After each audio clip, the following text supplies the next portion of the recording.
Assalamu alaikum. 1 p.m. This is Radio Pakistan. The news read by Sumera Kamal. The headlines first. Prime Minister and Turkish President have telephonically discussed bilateral relations and regional situation, including occupied Kashmir and Afghan peace process. U.S. State Department has approved $125 million technical support for Pakistan's F-16 program. At the United Nations, Pakistan has called for adequately equipping UN peacekeepers operating in hotspots around the world. In occupied Kashmir, Indian troops in their fresh act of state terrorism martyred 2 youth in Shopian district today. And now the news in detail. Prime Minister Imran Khan and Turkish President Recep Tayyip Erdogan have reaffirmed commitment to expand bilateral ties and cooperation in various sectors. In a telephonic conversation, the two leaders discussed bilateral ties and developments in the region, including in occupied Kashmir and the ongoing efforts for peace in Afghanistan. They also noted that bilateral collaboration in diverse fields would be further strengthened during the next meeting of Pakistan-Turkey High-Level Strategic Cooperation Council to be held in Islamabad later this year. The Prime Minister said the government and people of Pakistan are looking forward to President Erdogan's visit to Pakistan.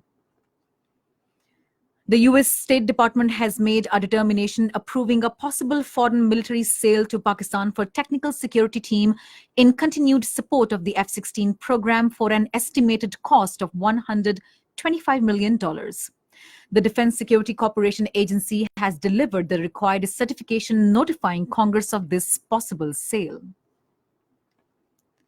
Foreign Minister Shah Mahmood Qureshi says Pakistan and the United States have initiated a new chapter in bilateral relations with Prime Minister Imran Khan's maiden visit.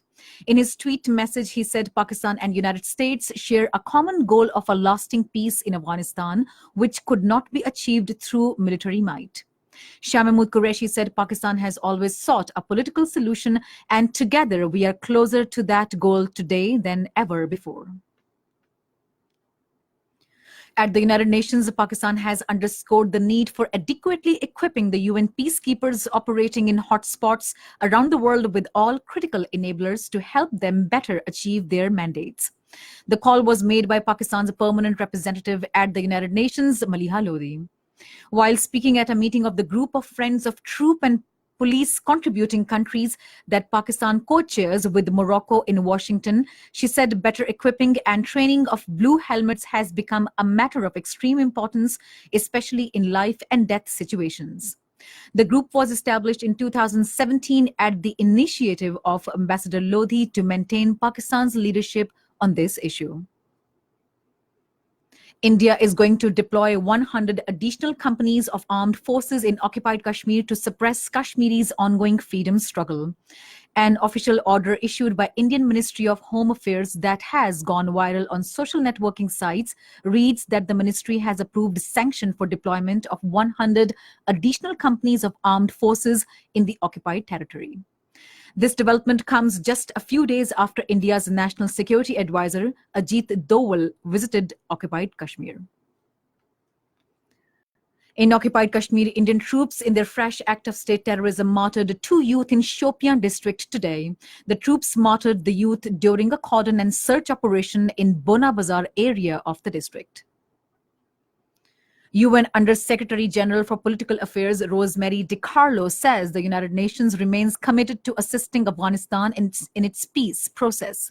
Speaking at a Security Council meeting on situation in Afghanistan, DiCarlo called on all parties to conflict to respect international humanitarian law, ensure humanitarian access, and distinguish between combatants and civilian targets. In Afghanistan, 4 security personnel were killed and 20 others wounded in a car bomb explosion in Ghazni province this morning.